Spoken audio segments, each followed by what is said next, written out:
কেমন খুশু খুজু, কেমন একাগ্রতা তাদের নামাজের মধ্যে ছিল। সাহাবা একরামের ব্যাপারে এসেছে, সাহাবা একরাম যখন নামাজে দাঁড়াতেন তখন মনে হতো যে একটা লোক দাঁড়িয়ে আছে, তার মাথার উপরে কোনো একটা পাখি। তো একটা পাখি যদি আমাদের মাথার উপরে এসে দাঁড়ায় তো আমরা কিভাবে দাঁড়িয়ে থাকব? এক চুল পরিমাণও এদিক সেদিক হব না, কারণ এক চুলও যদি আমি হেলি তাহলে পাখিটা মাথা থেকে উড়ে যাবে। তো হাদিস এসেছে সাহাবা একরাম ওইভাবে নামাজে দাঁড়াতেন, একটুও হেলতেন না, একটুও দুলতেন না, একাগ্র চিত্তে একনিষ্ঠতার সাথে এক খেয়ালে এক ধ্যানে এক মনে নামাজ আদায় করতেন। সম্মানিত হাজিরিন, তো আমাদেরকে নামাজের ক্ষেত্রে এই দুটো দিকই খেয়াল রাখতে হবে। এক নম্বর হচ্ছে বাহ্যিক দিক, নামাজের ফরজ, নামাজের ওয়াজিব। দুই নম্বর হচ্ছে নামাজের অভ্যন্তরীণ দিক, খুশু খুজু। যখন আমরা এই দুটো দিক ঠিক রেখে নামাজ আদায় করব, ওই নামাজ আমাকে অশ্লীলতা, বেহায়াপনা, বেলাল্লাপনা থেকে বিরত রাখবে। নামাজের মধ্যে খুশু খুজু থাকতে হবে, খুশু খুজু থাকতে হবে, একাগ্রতা থাকতে হবে। আল্লাহ তাআলা পবিত্র কোরআনুল কারীমে ইরশাদ করেছেন, ইন্নাস সালাতা তানহা আনিল ফাহশাই ওয়াল মুনকার, ইন্নাস সালাতা তানহা আনিল ফাহশাই ওয়াল মুনকার। নিশ্চয় নামাজ মানুষকে অশ্লীলতা থেকে, বেহায়াপনা থেকে, বেলাল্লাপনা থেকে বিরত রাখে।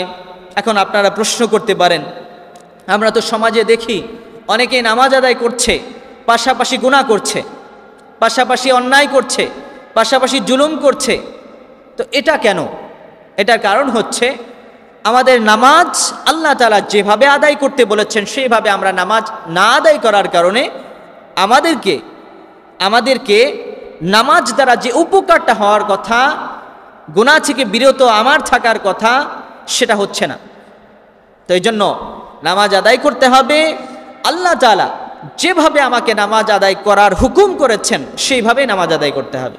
দেখেন, আমাদের শরীরের দুইটা দিক, একটা হচ্ছে বাহ্যিক দিক আর একটা হচ্ছে অভ্যন্তরীণ দিক। বাহ্যিক দিক কি? আমার পা, আমার হাত, আমার শরীরের চামড়া, আমার চোখ, কান, নাক, মাথা, এগুলো হচ্ছে বাহ্যিক দিক। তো আমার যদি একটা হাত না থাকে, একটা পা না থাকে, আমার যদি একটা কান না থাকে, আমার যদি চুল না থাকে, টাক পড়া হই, আমার যদি দাড়ি না ওঠে, তাহলে আমি পরিপূর্ণ না, আমার বাহ্যিক দিক পরিপূর্ণ না। তো আমার বাহ্যিক দিক পরিপূর্ণ হওয়ার জন্য আমার পুরো শরীরের পুরোটা ঠিক থাকতে হবে। আবার আমাদের শরীরে একটা অভ্যন্তরীণ দিক আছে, আমাদের পেটের ভেতরে কিডনি আছে, তারপর হার্ট আছে, ইত্যাদি ইত্যাদি অনেক কিছু যে শরীরের ভেতরে আছে। যদি কিডনি নষ্ট হয়, হার্ট নষ্ট হয়, সেক্ষেত্রেও আমি পরিপূর্ণ না, পরিপূর্ণ সুস্থ না। তো একজন মানুষ পরিপূর্ণ সুস্থ হওয়ার জন্য যেমনিভাবে তার বাহ্যিক অভ্যন্তরীণ দুইটা দিকই সুস্থ হতে হয়, ঠিক তেমনিভাবে আমার আপনার নামাজের মধ্যেও দুইটা দিক আছে। একটা হচ্ছে বাহ্যিক দিক, যেটার আলোচনা আমরা গত জুমায় শুনেছি। আমার নামাজের মধ্যে শরীর পাক, কাপড় পাক, নামাজের জায়গা পাক, সতর ঢাকা, কিবলামুখী হওয়া, ওয়াক্ত মতো নামাজ পড়া, নামাজের নিয়াত করা ঠিক থাকতে হবে। তাকবীরে তাহারিমা বলা, কিয়াম করা, কেরাত পড়া, রুকু করা, সেজদা করা, শেষ বৈঠক করা, এই যে ইত্যাদি দিকগুলো নামাজের, এই যে ইত্যাদি দিকগুলো নামাজের আহকাম, নামাজের আরকান, এগুলো আমাদের ঠিক থাকতে হবে। এরপরে নামাজের মধ্যে আবার 14টা ওয়াজিব আছে, সেই ওয়াজিবগুলোও ঠিক থাকতে হবে। এইভাবে যদি আমরা নামাজের ফরজ ঠিক রেখে, নামাজের ওয়াজিব ঠিক রেখে নামাজ আদায় করতে পারি, আমার নামাজের বাহ্যিক দিক ঠিক হলো। আর নামাজের অভ্যন্তরীণ দিক হলো, আল্লাহ পাক রব্বুল আলামিন বলছেন, قد أفلح المؤمنون قد أفلح المؤمنون الذين هم في صلاتهم خاشعون। আল্লাহ পাক রব্বুল আলামিন বলছেন, মুমিনরা সফল কাম হয়ে গেছে। কোন মুমিনরা সফল কাম হয়েছে?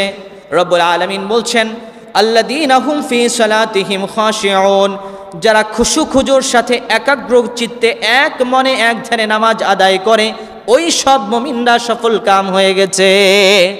তো আমাদেরকে নামাজ খুশু খুজুর সাথে আদায় করতে হবে, একাগ্র চিত্তে আদায় করতে হবে।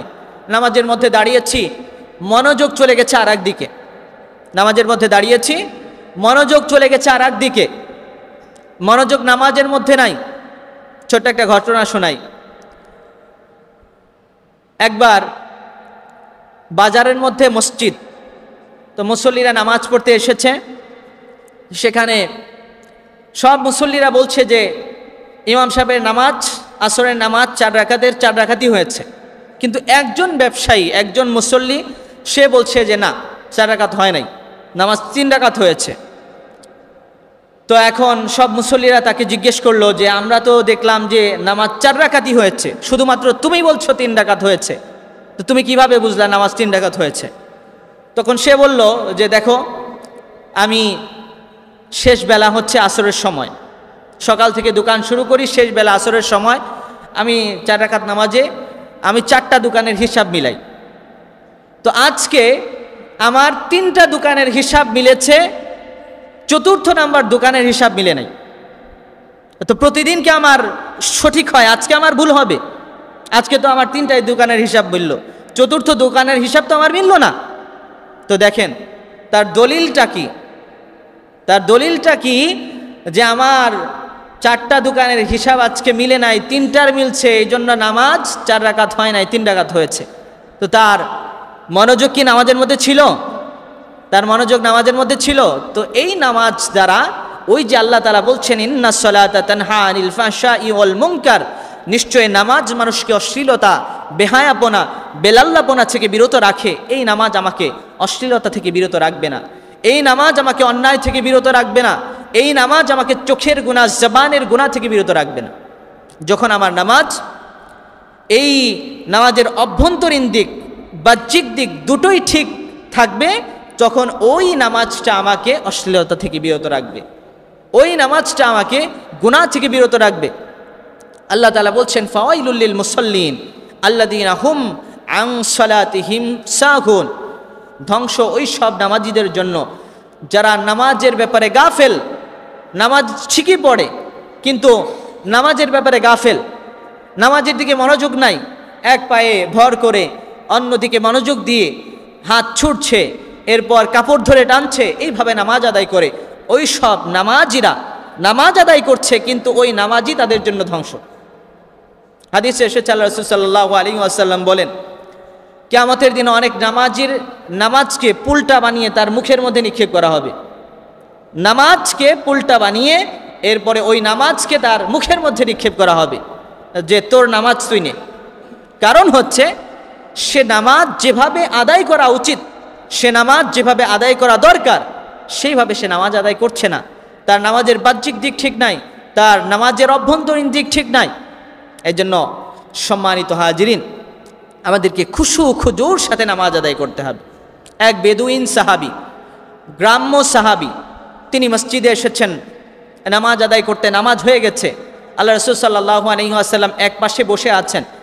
তো সেই সাহাবি ধারণা করলেন দ্রুত নামাজ পড়ি, যদি আল্লাহ রাসূল সাল্লাল্লাহু আলাইহি ওয়াসাল্লাম মসজিদ থেকে বের হয়ে যান তাহলে তো আমার সাক্ষাতের সুযোগ থাকবে না, আল্লাহ রাসূল সাল্লাল্লাহু আলাইহি ওয়াসাল্লামের সাথে সাক্ষাৎ করবেন, এই জন্য তিনি দ্রুত নামাজ পড়লেন। সাহাবীর নাম খাল্লাদ ইবনু রাফে। সাহাবী দ্রুত নামাজ পড়ে এরপর আল্লাহ রাসূল সাল্লাল্লাহু আলাইহি ওয়াসাল্লামের সঙ্গে দেখা করার জন্য গেলেন। তো আল্লাহ রাসূল সাল্লাল্লাহু আলাইহি ওয়াসাল্লাম তাকে বললেন যে তুমি আবার নামাজ আদায় করো, তোমার নামাজ হয় নাই। সাহাবী আবার নামাজ আদায় করলেন একই রকমভাবে, যেভাবে নামাজ আদায় করেছেন ওইভাবে আবার তিনি নামাজ আদায় করলেন। আবার নামাজ আদায় করার পরে আবার দেখা করার জন্য যখন আসলেন, আল্লাহ রাসূল সাল্লাল্লাহু আলাইহি ওয়াসাল্লাম আবার তাকে বললেন যে তোমার নামাজ হয় নাই, আবার নামাজ আদায় করো। তৃতীয়বার যখন আসলেন, আল্লাহ রাসূল সাল্লাল্লাহু আলাইহি ওয়াসাল্লামকে সাহাবী বললেন, ইয়া রাসূলুল্লাহ, ইয়া হাবিবাল্লাহ, আমি তো নামাজ আদায় করতে জানি না, আমাকে আপনি নামাজ শেখান, কিভাবে আমি নামাজ আদায় করব। তখন আল্লাহ রাসূল সাল্লাল্লাহু আলাইহি ওয়াসাল্লাম তাকে দেখিয়ে দিলেন যে এইভাবে রুকু করো, এইভাবে সিজদা করো, এইভাবে তুমি নামাজ আদায় করো। এক সাহাবী তিনি বলেন যে আমাকে আমার প্রিয় হাবিব সাল্লাল্লাহু আলাইহি ওয়াসাল্লাম মোরগের মতো ঠোকুর দিয়ে নামাজ আদায় করতে নিষেধ করেছেন। মোরগ যেমনিভাবে চালের দানার উপরে, গমের দানার উপরে, এরপর ধানের দানার উপরে ঠোক দিয়েই মাথাটা উঠিয়ে নেয়, সাহাবী বলছেন যে আমাকে আমার নবী, আমার প্রিয় হাবিব, তিনি ওইভাবে মোরগের মতো ঠোকর দিয়ে রুকু করতে, সেজদা করতে নিষেধ করেছেন। অর্থাৎ রুকু করার ক্ষেত্রে ধীর স্থিরতার সাথে রুকু করতে হবে, সেজদা করার ক্ষেত্রে ধীর স্থিরতার সাথে সেজদা করতে হবে। আল্লাহ রাসূল সাল্লাল্লাহু আলাইহি ওয়াসাল্লাম এক যুদ্ধ থেকে প্রত্যাবর্তন করছেন, ফিরছেন, রাত হয়ে গেছে। আল্লাহ রাসূল সাল্লাল্লাহু আলাইহি ওয়াসাল্লাম একটা জায়গাতে অবস্থান করার সিদ্ধান্ত নিলেন। তো দুইজন সাহাবী আম্মার বিন ইয়াসির রাদিয়াল্লাহু তাআলা আনহু এবং আব্বাদ বিন বিশর রাদিয়াল্লাহু তাআলা আনহু, এই দুই সাহাবীকে দায়িত্ব দেওয়া হলো যে তোমরা সারা রাত পাহারা দিবে।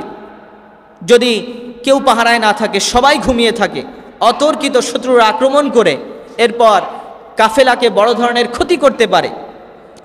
তো দুই সাহাবী তারা রাত জেগে পাহারা দিচ্ছেন। হঠাৎ করে তাদের চিন্তা আসলো যে আমরা দুইজনই যদি পাহারা দিতে থাকি, আর এমন হলো যে দুইজনই একসঙ্গে ঘুমিয়ে পড়লাম, তখন তো কাফেলার ক্ষতি হয়ে যাবে। তো এক কাজ করি, আমরা একজন ঘুমাই আর একজন জেগে পাহারা দিই। অর্ধরাত একজন পাহারা দিবে, এরপর প্রথম রাতে যে ঘুমিয়েছে সে পাহারা দেবে। আম্মার বিন ইয়াসির রাদিয়াল্লাহু তাআলা আনহু তিনি ঘুমিয়ে গেলেন। আব্বাদ বিন বিশর রাদিয়াল্লাহু তাআলা আনহু তিনি রাত জেগে পাহারা দিচ্ছেন। হঠাৎ তার চিন্তা আসলো, এইভাবে রাত জেগে বসে থাকবো, তার চেয়ে নামাজে দাঁড়িয়ে যায়। তিনি নামাজে দাঁড়িয়ে গেলেন। সূরা কাহাফ তিনি নামাজের মধ্যে তেলাওয়াত করছেন। তেলাওয়াতে তিনি এত মজা অনুভব করছেন, এত স্বাদ অনুভব করছেন। ওইদিকে আবার এক শত্রু তাকে দূর থেকে দেখলো, কিন্তু সে বুঝতে পারছে না এটা গাছ নাকি কোনো মানুষ, অন্ধকার।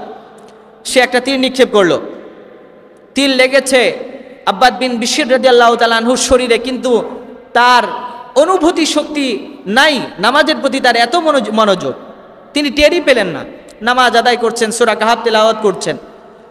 দ্বিতীয় তীরটা যখন এসে আবার লাগলো, ওই শত্রু আবার তীর নিক্ষেপ করলো। দ্বিতীয় তীরটা যখন এসে লাগলো, তখন তিনি দ্রুত নামাজ ছেড়ে দিলেন। ছেড়ে দিয়ে আম্মার বিন ইয়াসির রাদিয়াল্লাহু তাআলা আনহুকে ডাকলেন। আম্মার বিন ইয়াসির রাদিয়াল্লাহু তাআলা আনহু ঘুম থেকে উঠে যখন দেখলেন দুইটা তীর এসে আব্বাদের শরীরে লেগেছে, আম্মার বিন ইয়াসির রাদিয়াল্লাহু তাআলা আনহু বললেন যে আব্বাদ, তুমি আমাকে আগে কেন বলো নাই? দুইটা তীর তোমার শরীরে এসে লেগেছে, প্রথম তীরটা যখন এসে লেগেছে তখন কেন তুমি আমাকে ঘুম থেকে জাগিয়ে দাও নাই? তখন আব্বাদ বিন বিশর রাদিয়াল্লাহু তাআলা আনহু বললেন যে ভাই আম্মার, নামাজ পড়ছিলাম, সূরা কাহাফ তেলাওয়াত করছিলাম, এত মজা লাগছিল, এত স্বাদ আমি অনুভব করছিলাম। যদি কাফেলার ক্ষতি হওয়ার কোনো ভয় আমার দিলের মধ্যে না থাকতো, আমি আম্মারের শরীরে, আমি আব্বাদের শরীরে দুইটা তীর লেগেছে, তারপরেও আমি নামাজ ছাড়তাম না, আমি নামাজ চালিয়ে যেতাম। তো কেমন খুশু খুজু, কেমন একাগ্রতা তাদের নামাজের মধ্যে ছিল।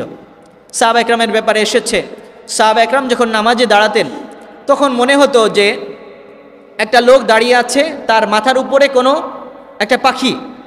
তো একটা পাখি যদি আমাদের মাথার উপরে এসে দাঁড়ায়, তো আমরা কিভাবে দাঁড়িয়ে থাকব? এক চুল পরিমাণও এদিক সেদিক হব না, কারণ এক চুলও যদি আমি হেলি তাহলে পাখিটা মাথা থেকে উড়ে যাবে। তো হাদিস এসেছে সাহাবা একরাম ওইভাবে নামাজে দাঁড়াতেন, একটু হেলতেন না, একটুও দুলতেন না, একাগ্র চিত্তে একনিষ্ঠতার সাথে এক খেয়ালে, এক ধ্যানে, এক মনে নামাজ আদায় করতেন। সময় তো হাজিরিন, তো আমাদেরকে নামাজের ক্ষেত্রে এই দুটো দিকই খেয়াল রাখতে হবে। এক নম্বর হচ্ছে বাহ্যিক দিক, নামাজের ফরজ, নামাজের ওয়াজিব। দুই নম্বর হচ্ছে নামাজের অভ্যন্তরীণ দিক, খুশু খুজু। যখন আমরা এই দুটো দিক ঠিক রেখে নামাজ আদায় করব, ওই নামাজ আমাকে অশ্লীলতা, বেহায়াপনা, বেলাল্লাপনা থেকে বিরত রাখবে। আল্লাহ তাআলা আমাদের সকলকে নামাজের হক আদায় করে নামাজ আদায় করার তৌফিক দান করেন, আমিন। ওয়া আখির দাওয়ানা আলহামদুলিল্লাহি রাব্বিল আলামিন।